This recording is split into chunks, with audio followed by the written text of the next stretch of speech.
Names of the nominees were referred to the Departmental Committee on Administration for the approval hearing. And upon conclusion of the hearing, the committee was required to table its report, which we are tabling, which we did, Honorable Speaker. Consequently, in fulfillment of the provision of Article 118 of the Constitution, Section 6.4 of the Public Appointment, Cap 7.5, and the Standing Order number 45.3, the Clerk of the National Assembly on the Thursday 29th notified the public through the print media that the Departmental Committee will consider an approval hearing for the three nominees on the Monday, June. And further, in accordance with the Section 6369 of the Public Appointment Approval, Assembly placed, the Clerk of National Assembly placed an advert in the print media on the 29th May 2025, inviting the public to submit memoranda by way of written submission on oath on the suitability or otherwise of each of the three, in accordance with the public appointments. The advertisement indicated that the submission were to be received by the Thursday, the 5th. And through a letter dated 28th, the Clerk of National Assembly notified the nominees of the time and place of holding the approval hearing. Notification was also done through the print media in accordance with the Section 6 of the Public Appointment. And further invitation letters for the approval hearings were written to the nominees, notifying them of the date, the venue of the approval hearing, which was on Monday the 9th.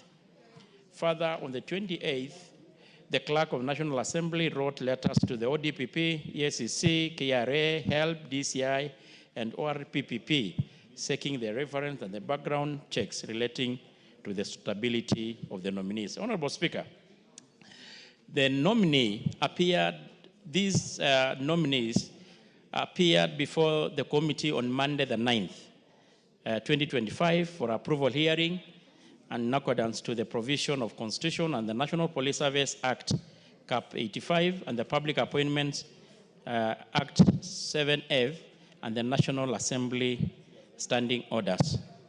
Honorable Speaker, during the approval hearing of these great Kenyans of outstanding performance in the civil service, Honorable Speaker, of course, all of them actually had very long work experience in the civil service. During the approval hearing, the committee went through their curriculum vitae and their training and the experience. And they were so impressed, Honorable Speaker, by the performance and the experience of all the three nominees, Honorable Speaker. And actually, Honorable Speaker, I think it's worth to mention that we didn't receive any objection or any submission against any, having placed the advert and notified the public of the same, Honorable Speaker.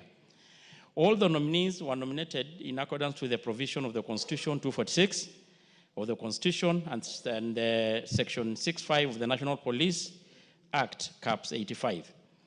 Honorable Speaker, the members started doing or listening and interviewing the three, starting with the lady, Ms. Peris Mudhoni Kimani, who has got a long withstanding experience, who was recruited in the police service as a constable and raised through the ranks to the position. By the time she was exiting the service, she exited in the position of AIG, which is just away 3 ranks below the position of the IG. And she had worked in the National Police Service for almost 40 years, Madam Speaker. Honorable Speaker, throughout her service of the 39 years, she had worked virtually in every part of this country, to include the most hard part of this country, despite being a woman. She had really demonstrated patriotism. She had demonstrated, of course, leadership skills. And all along, Honorable Madam Speaker, she had actually even demonstrated to be a team leader. And we had considered that, Honorable Madam Speaker, she will bring much experience and commitment, patriotism to the National Police Service Commission. Honorable Speaker, on the part of the professor, on the part of the Benjamin Juma Ima, this is a distinguished Kenyan who equally rose through the ranks in the National Police Service, starting as a constable. By the time of retirement, Madam Speaker, she was also in a position of AIG.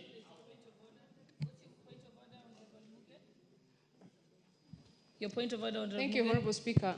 Is the member on the floor in order to put or to give a statement regarding the nominee Paris Mudhoni that says she has done a lot for herself and has been able to achieve a lot despite being a woman? Is being a woman a disability, Honorable Speaker? The Honorable member should tell us if it's a disability and if it is supposed to prevent women from being the best that they can be. That is very derogatory, Honorable Speaker.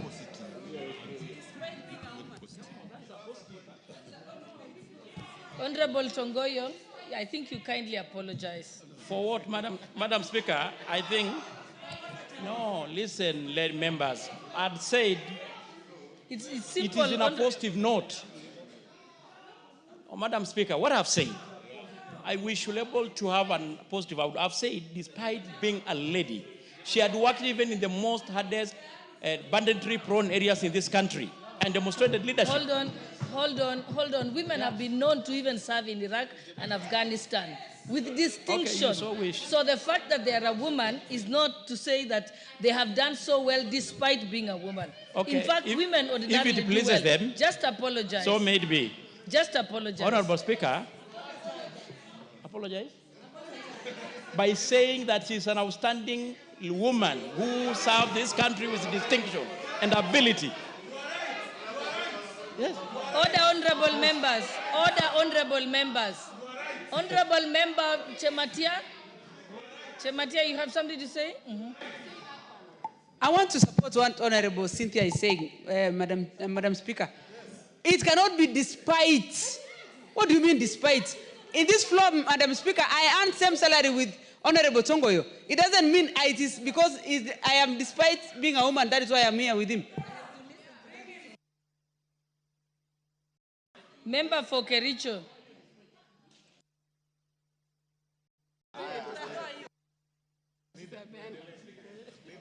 Honorable Speaker, I respect the chairman, but he is behaving like the real Maasai man. So when he tells us, despite being a woman, is that not discriminatory, Honorable Chair? What is despite? What does that mean? He should apologize and withdraw, Honorable Speaker.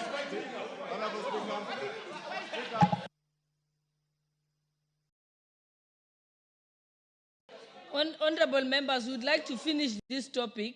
So Honorable Tongoyo, do apologize or else I'll read for you the dictionary meaning. Okay. If I read for you the dictionary meaning, Speaker, it's a condescending statement. Okay. So apologize. Since it seems to have been misunderstood, I withdraw the statement and apologize. Right? Good. Honorable Speaker, I think I should be good to proceed. No, let me proceed. Proceed, Honorable Tongoyo. I've said I withdrawn and apologized, and I should be allowed to proceed. Thank you. Yeah, it was all in good faith. Honorable Speaker, members kindly, I deserve, Honorable Speaker, to be heard in silence. Honorable Speaker, on the part of the second nominee, kindly protect me from members here. Honorable Speaker, on the part of Benjamin Juma, I'd also mentioned that this is a distinguished Kenyan who served in the Police Service Commission for close to 40 years.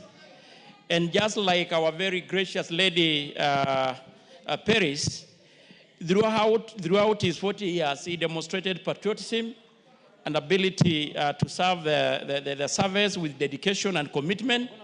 And he has actually worked virtually also in every part of this country, to include the most hard area, even part of Lamu. And the Honorable Speaker, he really convinced the committee that when this House approves, he'll be able to bring the needed expertise and commitment to the National Police Service Commission, where is needed most. More importantly, when we are even moving toward the recruitment of the police. On the part of Professor Coletta Suda, this is a great lady also who had served this country in many capacities. including serving as even actually a PS. Also, he served as a CAS, that is the abolished Chief Administrative Secretary.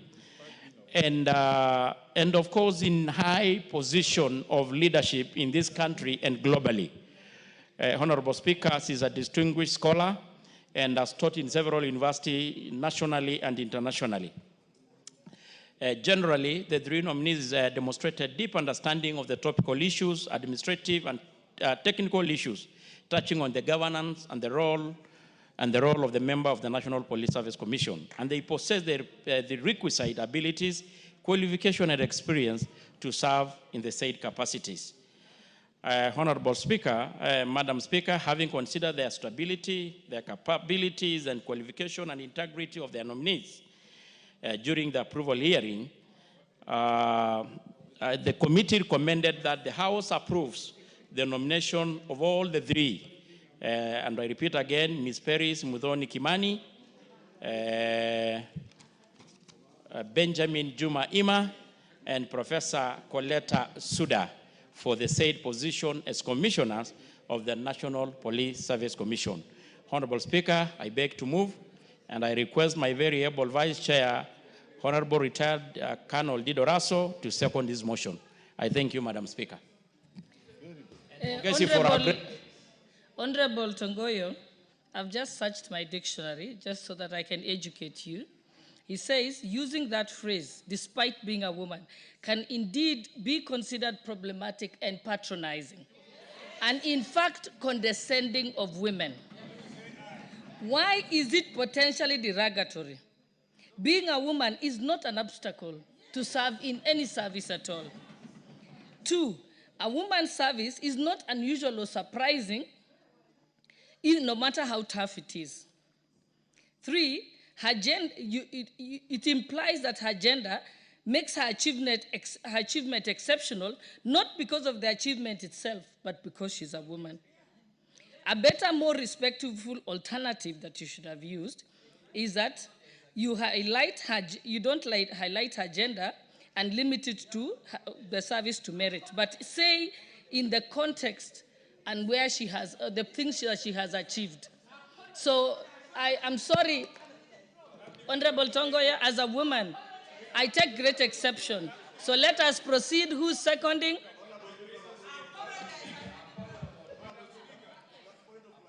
I will not give you a chance to clarify, Majority Leader.